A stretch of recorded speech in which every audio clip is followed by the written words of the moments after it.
अस्सलाम वालेकुम, क्या हाल है। उम्मीद है खैरियत से होंगे। आप देख रहे हैं मेरा चैनल टेक्निकल टेक्निक। और आज की जो वीडियो है ये ओवरलोड रिले के बारे में मैंने बनाई है। तो उम्मीद है कि आपको वीडियो देख के इसके बारे में समझ आ जाएगी। मेरे पास ये 3 डिफरेंट ओवरलोड्स पड़ी हैं। इनमें से एक थर्मल ओवरलोड रिले है और एक EOCR है, इलेक्ट्रॉनिक्स ओवरलोड करंट रिले इसको कहते हैं। हम इनका फंक्शन चलें मैं भी स्टार्ट आपको करते हैं समझाऊंगा। कि ये रिले कैसे काम करती है, मैं आपको बताता हूँ। सबसे पहले ये देखें, ये जो पॉइंट्स हैं दो, A1 और A2, ये दो पॉइंट्स हैं, कॉइल के पॉइंट हैं। जिस तरह हर रिले में होते हैं, टाइमर में होते हैं, मैग्नेटिक कॉन्टेक्टर्स में होते हैं, इसी तरह इस रिले में भी ये A1 और A2 दो कॉइल्स के पॉइंट हैं। और इस रिले में भी सेम ऐसे ही है, लाइन 1 और लाइन 2। इससे क्या क्या होता है कि ये रिले ऑन हो जाती है। उसके बाद इसके बाद नेक्स्ट हैं 95, 96 और 98। ये 3 पॉइंट हैं। 95 जो है ये कॉमन पॉइंट है 96 के साथ, और 98 जो है ये नॉर्मली ओपन पॉइंट है। अब इस के कनेक्शंस कैसे होते हैं ये मैं आपको बता दूं, और फिर ये ऊपर वाले जो इसके फंक्शंस हैं वो मैं आपको बताता हूँ। इसमें भी सेम ऐसे ही हैं, 95, 96 और 98। ये 3 इसके हैं, 95, 96 और 98। 95 96 के साथ क्लोज़ है और 95 98 के साथ नॉर्मली ओपन है। अब जब A1 और A2 पे सप्लाई आ जाती है उस टाइम पे हमारी ये रिले ऑन हो जाती है। और 90 इन 5 पॉइंट्स के बारे में मैंने आपको एक्सप्लेन कर दिया है कि ये पॉइंट कैसे काम करते हैं, पाँचों पॉइंट्स। और अब मैं आपको इसके ऊपर ये जो 3 नॉब्स लगी हुई हैं इनके बारे में थोड़ा सा डिटेल में बता देता हूँ। ये जो पहली नॉब है जिसके ऊपर लोड लिखा हुआ है, इसमें किसी भी मोटर की हम लोग रेटिंग सेलेक्ट करते हैं कि मोटर कितनी रेटिंग की है, उसमें कितने एम्पेयर गुजरने हैं, वो इस पॉइंट ऑफ व्यू से या इस हिसाब से हम एडजस्ट कर देते हैं। जिस तरह अभी ये सेट है 20 एम्पेयर के ऊपर, ये आपको नज़र आ रहा होगा 20 एम्पेयर से। इस नॉब को टेस्टर की मदद से हम लोग रोटेट कर सकते हैं मिनिमम से मैक्सिमम की तरफ। अब ये दोनों रिलेज पे सेम सेटिंग्स है।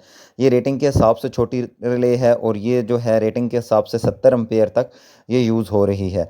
अब मैं आपको इसके एम्पेयर चेंज करके बताऊंगा। ये 20 एम्पेयर है, इसको मैं चेंज करता हूं तो ये 30 एम्पेयर पे कर देता हूं। तो जितनी हमारी रिक्वायरमेंट है लोड की उस हिसाब से हम इसके एम्पेयर सेट कर देंगे। ये नॉब जो है ये डिले टाइम के लिए हम लोग इसकी सेटिंग करते हैं। जैसे ही मोटर स्टार्ट करें तो मोटर का ओवरलोड करंट जो है, ओवर करंट जो है वो कितने टाइम के लिए डिले करे। मींस जब मोटर स्टार्टिंग में ज़्यादा करंट लेती है तो उस टाइम हम लोग मोटर को ट्रिपिंग नहीं करवा रहे होते, क्योंकि मोटर का टॉर्क करंट होता है, स्टार्टिंग करंट होता है। इसको हम 5 से 20-25 सेकंड तक एडजस्टमेंट कर सकते हैं इस टाइम की। उसके बाद जो नेक्स्ट है ये है ओवर टाइम, ओवरलोड टाइम कि मेरी मोटर कितनी देर ओवरलोड हो और उसके बाद ट्रिप हो जानी चाहिए।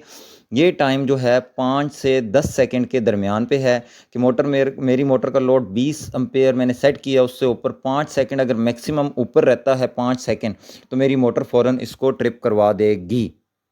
मोटर 5 सेकंड के लिए ओवरलोड होगी तो ये फ़ौरन ट्रिप करवा देगा और 96 जिससे एमसी की कॉइल को सप्लाई जा रही है इस पॉइंट को ओपन करवा देगा। ये सेटिंग मैं 5 सेकंड पे भी रख सकता हूँ और 10 सेकंड पे भी रख सकता हूँ, ये अपनी मर्ज़ी है आपकी मोटर।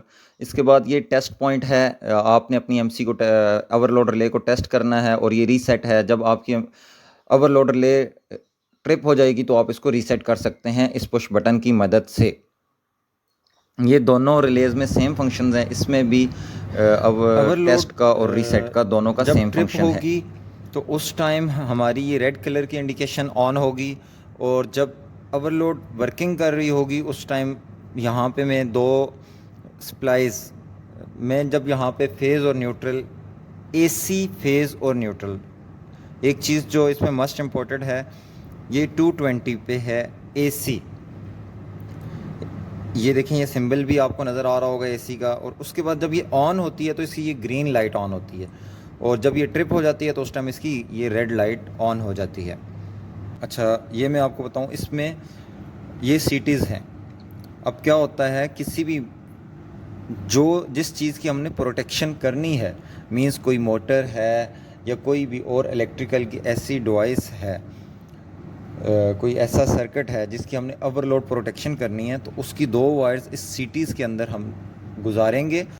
दो वायर्स हम इस सीटीज़ के अंदर से गुजार के जिस तरह इसकी सीटीज़ हैं, ये 3 वायर्स हैं, इसमें तीनों वायर्स हम गुजारेंगे, इसमें कोई भी 2 वायर्स हम गुजार के उसके कनेक्शंस कर देंगे हम लोग एमसी में, मैग्नेटिक कॉन्ट्रैक्टर में। और उस मैग्नेटिक कॉन्ट्रैक्टर को हम लोग कंट्रोल कर रहे होंगे उस मैग्नेटिक कॉन्ट्रैक्टर की कॉइल को 98 से। अब जैसे ही हमारी मोटर ओवरलोड होगी तो उस दौरान क्या होगा कि मेरा 98 से सप्लाई डिस्कनेक्ट हो जाएगी और 96 पे चली जाएगी। अब 98 से जब सप्लाई डिस्कनेक्ट होगी तो मेरी मोटर बंद हो जाएगी। सेम इसी तरह इसका भी यही फंक्शन है। अगर इसकी देखें आप, इसमें 3 वायर्स हैं कि सीटीज़ से आपने तीनों वायर्स गुजारनी है। ये जो है इसको हम सीटीज़ बोलते हैं, करंट ट्रांसफार्मर। ये करंट की मेयरिंग कर रहा होता है कि इसके अंदर से कितना करंट गुजर रहा है। अच्छा, इसके कनेक्शंस करने के लिए इसके साइड पे एक ड्राइंग भी दी होती है जिसको आप देख के बआसानी जो है इसके कनेक्शन कर सकते हैं। जिस तरह भी मैंने आपको बताया था, A1 और A2 इसने दिया हुआ है, उसको इसने ड्राइंग्स में सप्लाई दे दी। उसके बाद 95 जो था वो कॉमन पॉइंट था, उसको एक फेज़ दे दिया, और 96 और 98 से वो उठा के मैग्नेटिक कॉन्ट्रैक्टर की कॉइल को दे रहा है। अब और 96 पे ट्रिप का आप अलार्म ले सकते हो। अब जैसे ही मेरी एमसी ऑन होगी, जैसे ही A1 और A2 पे सप्लाई आएगी, वहाँ से 95 से कॉमन पॉइंट के थ्रू 98 से होते हुए एमसी की कॉइल को चली जाएगी सप्लाई, और ये मेरी एमसी ऑपरेट हो जाएगी। एमसी ऑपरेट होगी तो ये मोटर ऑन हो जाएगी। इसमें ये देखें, ये सीटीज़ के अंदर मोटर की वायर्स को घुमाया गया है। अब जैसे ही मेरी मोटर ओवरलोड होगी तो ये सीटी सेंस करेगी ओवरलोड करंट को। ओवरलोड करंट जैसे ही होता जाएगा तो ये अपने पॉइंट ब्रेक कर देगी और 96 पे अपने सप्लाई कॉन्टैक्ट जोड़ देगी। जो मैंने ट्रिप की कमांड ली होगी, ट्रिप की इंडिकेशन ली होगी, वो ऑन हो जाएगी। और जब तक मैं आके अपना सर्किट, अपनी मोटर टेस्ट नहीं करूँगा क्या इशू है, तब तक मैं इसको रीसेट नहीं करूँगा। और बेसिकली ये होती किस लिए है, प्रोटेक्शन। आपकी कोई भी चीज़ जलने से, कोई मोटर वगैरह ओवरलोड हो रही है, बेरिंग का इशू आ गया है, उस वजह से आपकी मोटर जो है वो जलने से बच सकती है। अब ये थी फंक्शन, इसका भी सेम है ओवरलोड का। इसमें सीटीज़ थी जिसको हम करंट ट्रांसफार्मर कह रहे हैं, ये थर्मल ओवरलोड है। इसके अंदर थर्मल ओवरलोड इसको बोलते हैं। सेम इसमें हमारे पास 2.95 और 96, 97 और 98 नॉर्मली ओपन और नॉर्मली क्लोज पॉइंट है। इसके कनेक्शन सिर्फ थोड़े से थर्मल ओवरलोड में ये जो 3 पॉइंट होते हैं, ये एमसी के नीचे इस जगह पे लग जाते हैं, ऐसे ये एमसी कनेक्ट होती है। जबकि इसमें इस तरह नहीं होता। इसमें जो इनपुट पे वायर लग रही होती हैं वो मोटर्स की वायर हम इसके अंदर से निकाल के और एमसी के इन पॉइंट्स पे लगा रहे होते हैं। तो इसमें कनेक्शंस में थोड़ा सा डिफरेंट है। तो ये एडवांस टेक्नोलॉजी है, ये थोड़ी सी पुरानी है थर्मल ओवरलोड। तो इसमें क्या है कि हम लोग ऐसे कनेक्शन करेंगे और फिर उसके बाद हम 97 से अपनी सप्लाई निकाल के 97 से अपनी कंट्रोल की सप्लाई निकाल के 98 से आउट करके हम लोग एमसी की कॉइल पे दे रहे होंगे। अब जैसे ही मेरी थर्मल ओवरलोड सेंस करेगी कि इसमें से करंट ज़्यादा पास हो रहा है, जितनी रेटिंग की ये करंट है, जितनी रेटिंग की ये ओवरलोड रिले है, इसमें से करंट जैसे ही ज़्यादा पास हो रहा होगा तो ये 98 को ब्रेक कर देगी, यहाँ से सिग्नल पास नहीं होगा और उस दौरान मेरी ये एमसी बंद हो जाएगी। और दोबारा जब इसको मैंने रीसेट करना होगा तो मैं आके, ये ट्रिप है और इसका ये रीसेट है, ये ट्रिप निकालने के लिए और रीसेट है, इसको मैं रीसेट कर लूँगा और मेरी एमसी मेरी ओवरलोड रीसेट हो जाएगी। दोस्तों, ये डिफरेंट टाइप्स की 3 रिलेज थी, डिफरेंट रेटिंग की रिलेज थी। इसको EOCR electronics overload current relay कहते हैं और ये जो है थर्मल ओवरलोड करंट रिले है।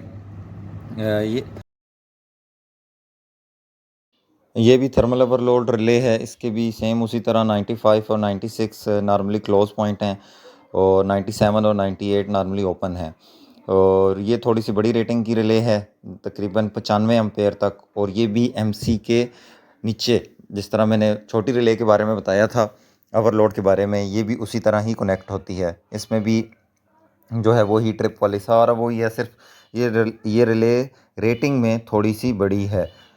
और बड़ी एमसी के साथ ये कॉन्टैक्ट 2 होती है। वायर्स थी, इसमें हमने मोटर्स की 2 वायर्स का करंट मेजर कर रहे थे, और ये 3 वायर्स थी, इसमें तीनों वायर्स का हम लोग करंट मेजर कर रहे थे।